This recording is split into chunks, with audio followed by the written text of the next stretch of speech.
Watch programs on your schedule with the KPBS Plus streaming service. See new episodes of Nature and Nova, latest news from PBS NewsHour and KPBS Evening Edition, local shows like Ken Kramer's About San Diego. Learn more at kpbs.org/KPBS Plus.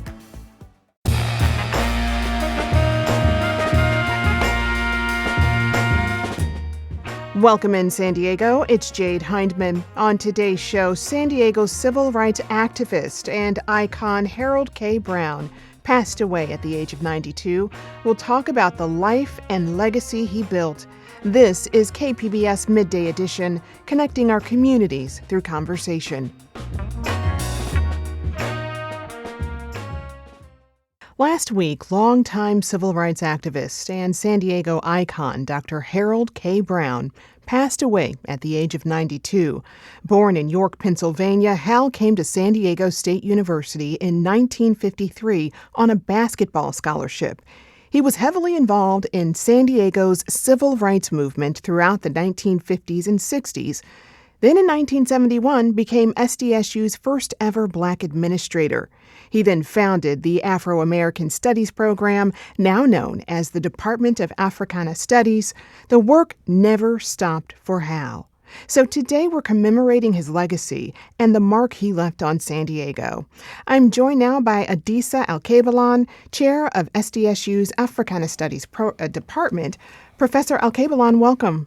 Thank you. Thanks so much for having me. So glad you took the time to come into studio today. First, I want to extend my deepest condolences. This loss is deeply felt in San Diego. How are you doing right now? I'm okay. It was quite a shock to learn last week, and difficult. But we're doing okay. Mm-hmm. And I'm glad to hear that you are doing okay. You knew and worked with Hal for many, many years. Do you remember the first time you met him? I do. I was introduced to him by the then chair of Africana Studies, Dr. Shirley Weber, and it was at our 30th anniversary for the department, and it was my first year at San Diego State. So I had met him soon after I arrived and was taking part in the 30th anniversary celebration of our department. And he was in attendance, naturally, and I met him there. Wow. Well, let's talk about, the founding of SDSU's Africana Studies Department, because it was one of the first Afro-American studies programs to be founded in the country. What led to Hal creating it? Well, prior to the department, there was a number of student protests across campus. So the few African-American students that attended San Diego State, like so many students across the country, were demanding a curriculum that reflected their lived experiences. And as a result of those student protests, the university charged Hal Brown to create the department to answer the demands of those students. So that's how it came about, as a result of things that were going on across the country, and San Diego was a part of it.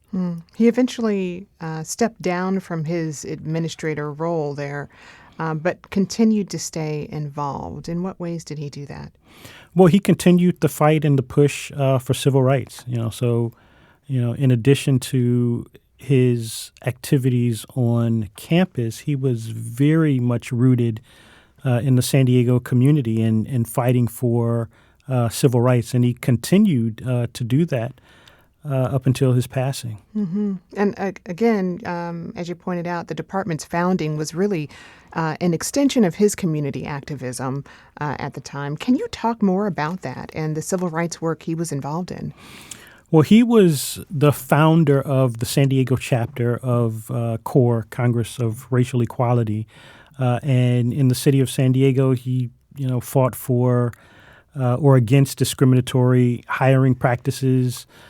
So he, participated in sit-ins and demonstrations at Bank of America, the San Diego Zoo, SDG&E.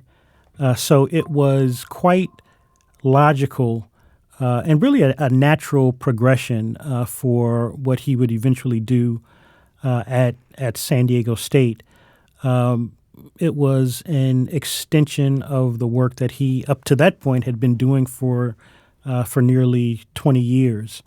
So one of the things that I often say is that the universe was aligned, to have Hal Brown in San Diego and to have been a part of San Diego State at the time that he was, because without Hal Brown, there would have been and there would be no Africana Studies. Mm-hmm.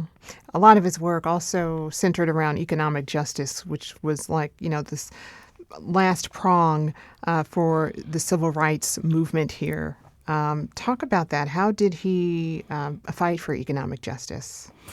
Well, he founded an organization and a committee, and unfortunately the name of that committee is escaping me right now, SCOBA. Mm-hmm. And that organization was developed as a way to educate, African Americans on economic development, coming up with strategies. And in fact, there's a program at San Diego State called HB Keep, Hal Brown being the HB.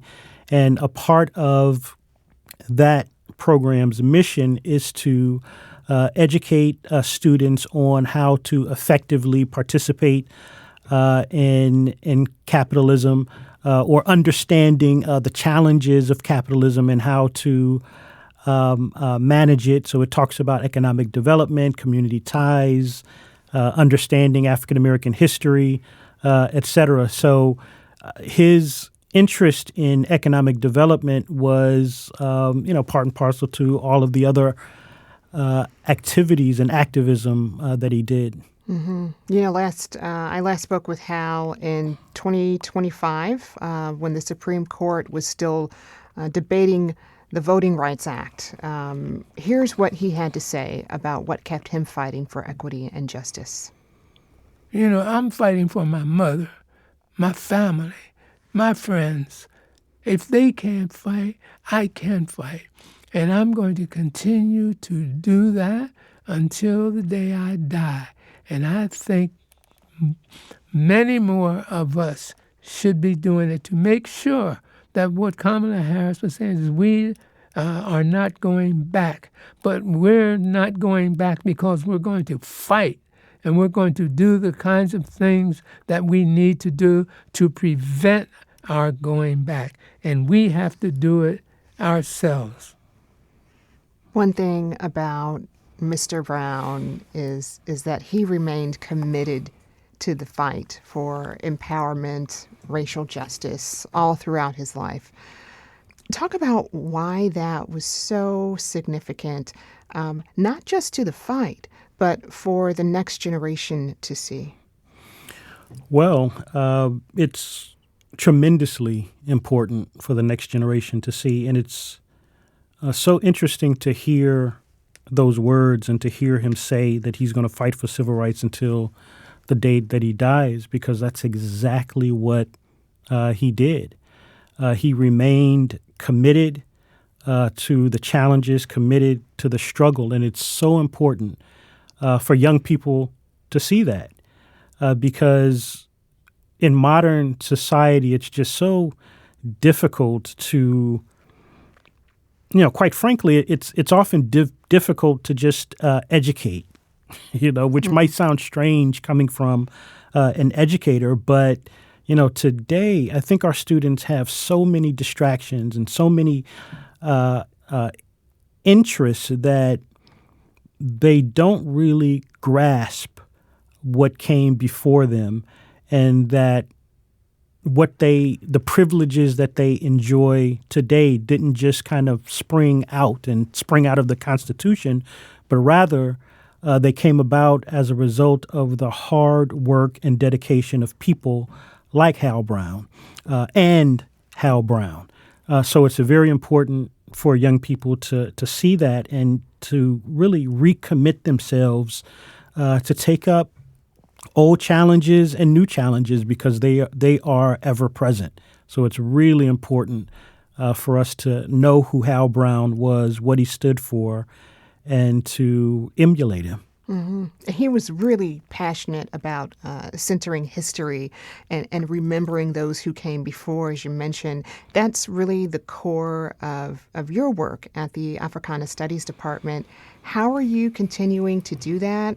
Talk a bit more about also some of the challenges of sharing that history. Because I would imagine by the time many students get to you, they've been exposed to a lot of misinformation.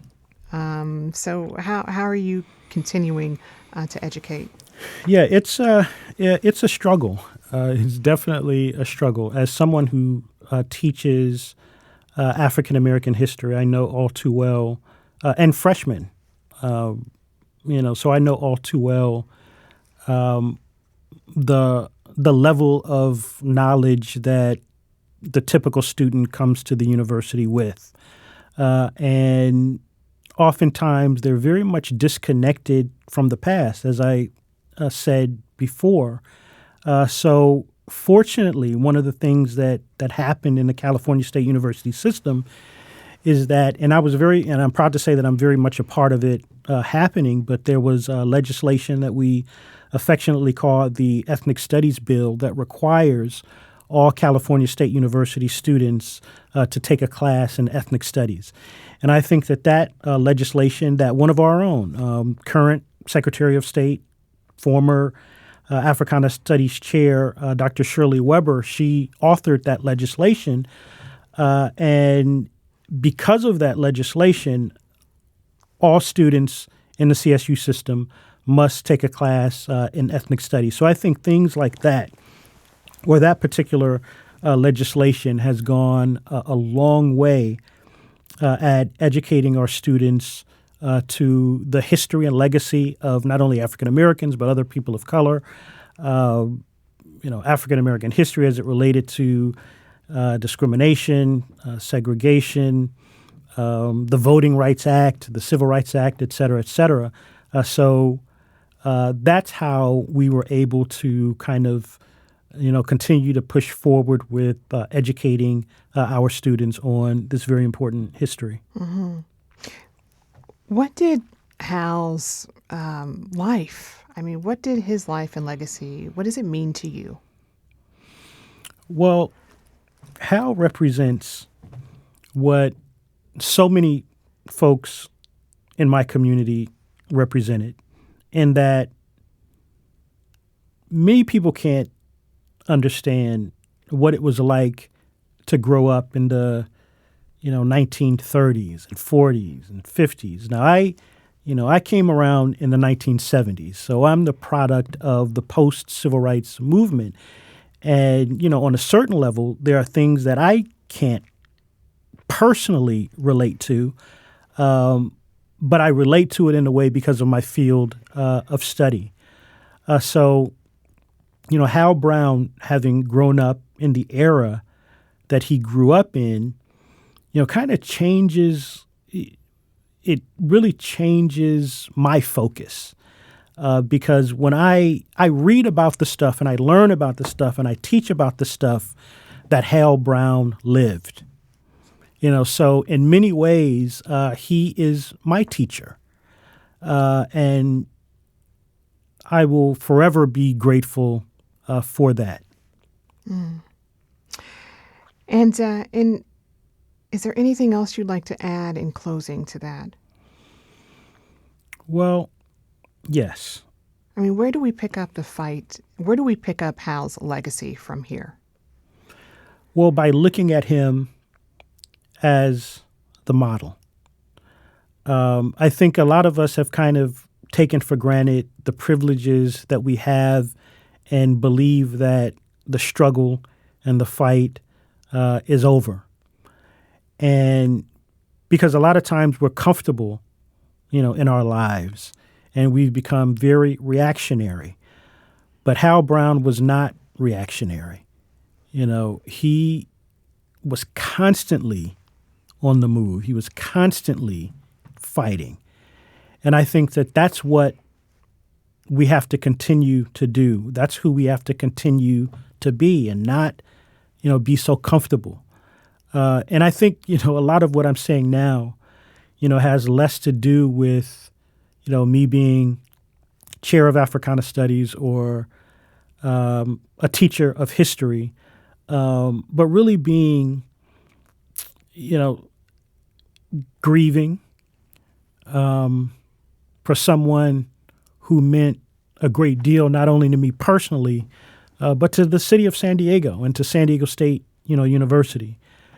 So it's difficult for me, to say, where do we go from here, while I'm in a state of grief. But I loved Hal Brown, and I guess that's what I would have to add to that. So many of us did love Hal Brown. I've been speaking with Professor Adisa Al-Kabalan, chair of SDSU's Africana Studies Department. Professor, thank you so very much for sharing. Thank you.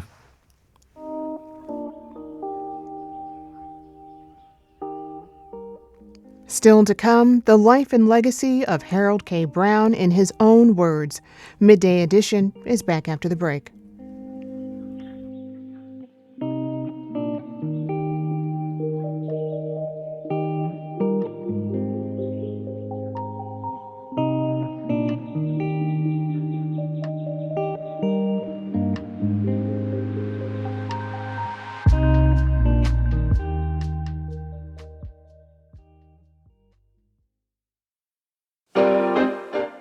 KPBS Roundtable offers perspectives from those telling San Diego stories.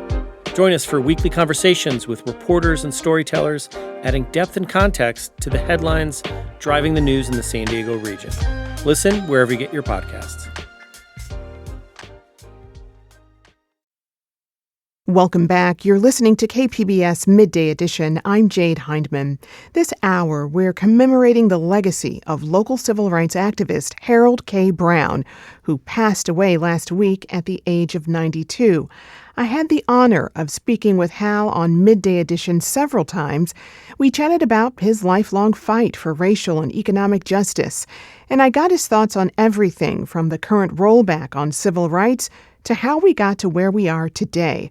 Well, now we're going to revisit my conversation with him back in July of 2024, which marked the 60th anniversary of the Civil Rights Act. I started by asking about his call to activism and how life as a black student was different from that of white students during his time in school. Take a listen. I need to start, with students, I need to start with in my first grade. We all lived in the black community, of course. This is back in those days where housing was completely segregated, and we lived I grew up in an alley in Pennsylvania. In my first grade, we had to walk a good distance to get to our school for black kids. And on the way, I can recall white men at the top of this factory, they used to look out their windows, and as we were going by, and call us, "Hey, you," and blah, blah, Mm-hmm. And at that time I said, "What's a?" I've never even heard that word before, and so that was my first introduction.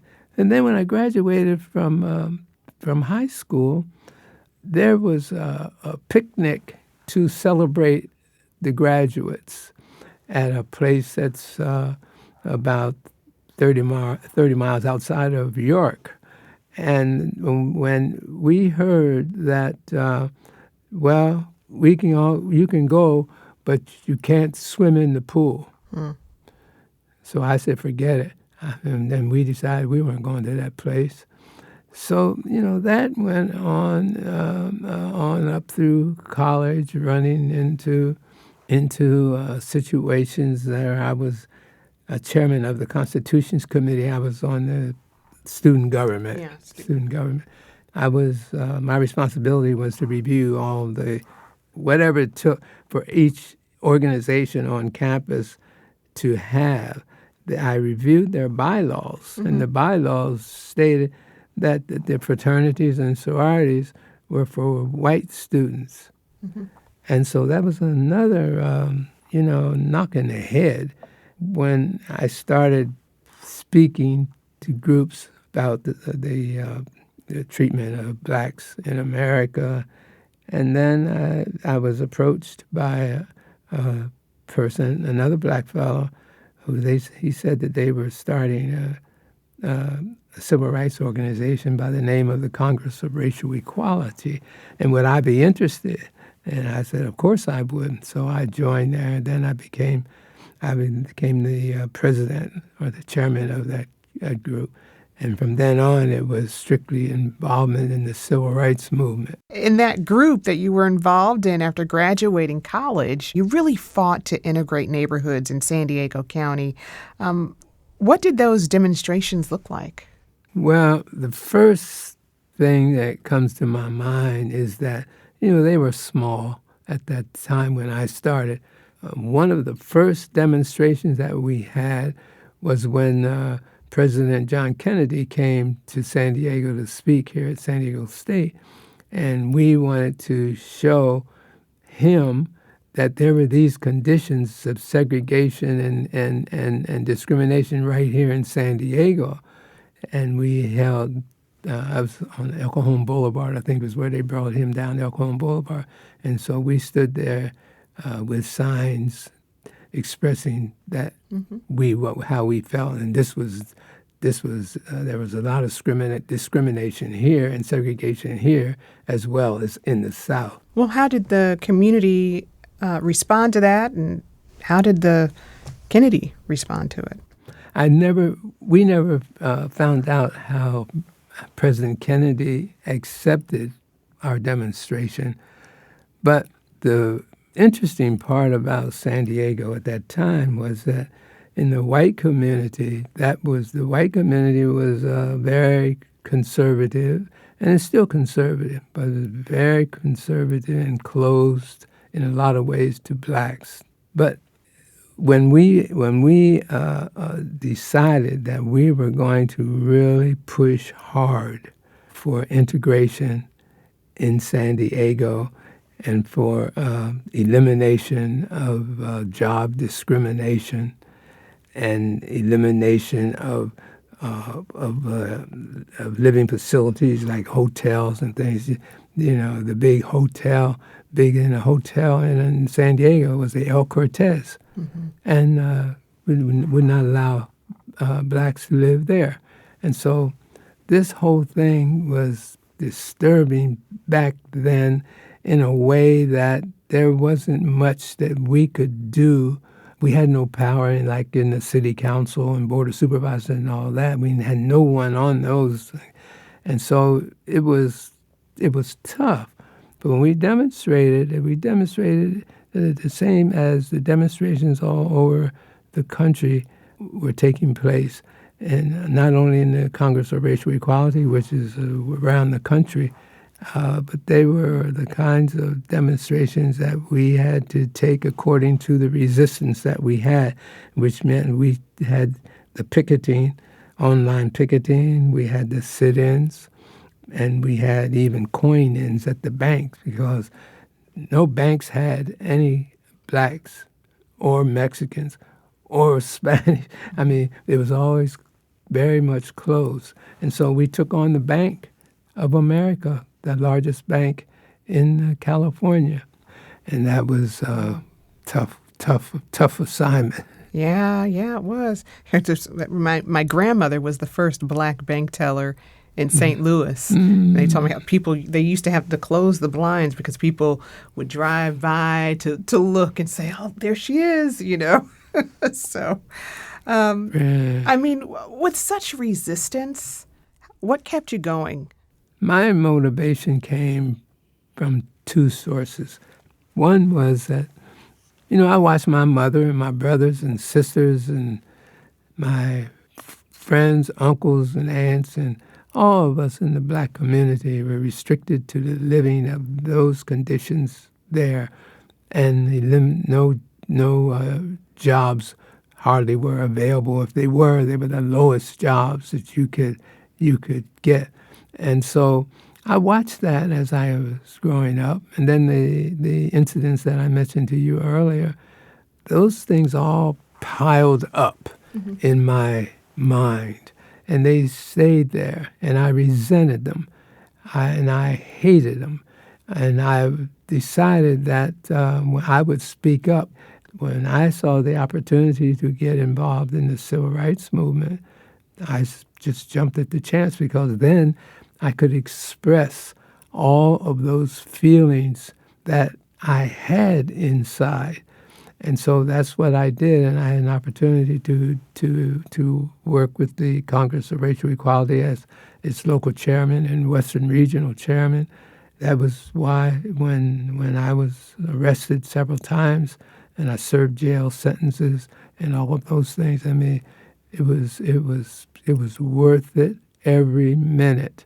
And I think, as you mentioned, I'm still involved in doing those kinds of things because it's just such a part of me. You really, in your own way, kind of moved things along to economic development for San Diego's Black community, and eventually became a crucial part of your platform. Can you talk about the importance of that? Yes. As I taught the students when I was still here teaching, that there are two, you should understand that in the United States of America, there are two very important things that makes this country go, and that's the vote and money. And once we learn that, we realize that in the Black community, we don't have much money. We can't influence voting. We didn't have the politicians in place. We were somewhat powerless when it came to participating in this United States of America and the economic system of capitalism. And so when I formed this organization called the Black Economic Development Task Force prior to forming the Economic Development Department here, no one, I mean, Blacks had never even heard that back in those years. It was so new. And so I just knew that was the area that was going to be the most important challenge. During the Community Economic Development Program, we were having an outing, and I wrote a paper for that. And I stated in the paper that the Black economic development would be the next phase of the civil rights movement. And that was years ago, and here we are. Economic development, we need to participate as we got a late start or almost a no start back during the times when from slavery to Jim Crow and on up. And we realized that we started so far back, but we've got to run even faster than we've been running. And we've got to come together and run together and play together. Yeah. We're at the beginning right now. So. Still. When we look at the erosion of the Civil Rights Act, we see the attack on diversity, equity, and inclusion. We see the attack on learning about ethnic studies in schools. We see all these barricades to voting and suppression laws in some states. What do you have as a message to share with politicians, public figures who hold the power to make real change? And what policies do you think would move us forward at this point? Well, there's a lot of talk, as we all know, about reparations. I take a little slightly different approach. I call it reparations. I think that knowing that we have built in America this foundation, just like building a house on foundation. The foundation was atrocious, slavery and everything that followed from slavery. And so I'm pretty sure that we need to find a way to remedy all the stuff that's happened to black people and others in here, and I don't know how we can do it other than through education and other than the vote, because I think those are the two elements that we are so deficient in. Not only vote, but help to support people who would vote in according to our wishes and desires. I think that's what we call some empowerment. If we can get people like that in these positions around the country, then we won't have to worry about anybody threatening to take us back to the Jim Crow area. That was my conversation with civil rights activist Harold K. Brown from July 2024. Hal passed away last week at the age of 92.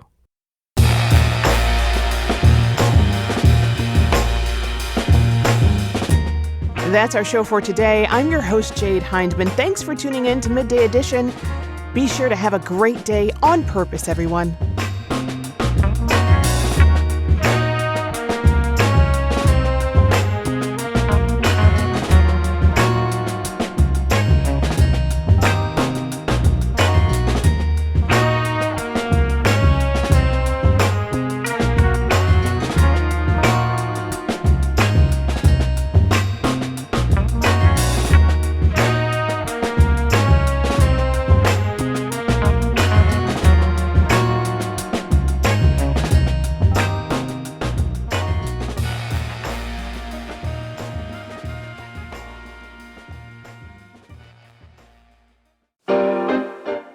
KPBS Roundtable offers perspectives from those telling San Diego stories. Join us for weekly conversations with reporters and storytellers, adding depth and context to the headlines driving the news in the San Diego region. Listen wherever you get your podcasts.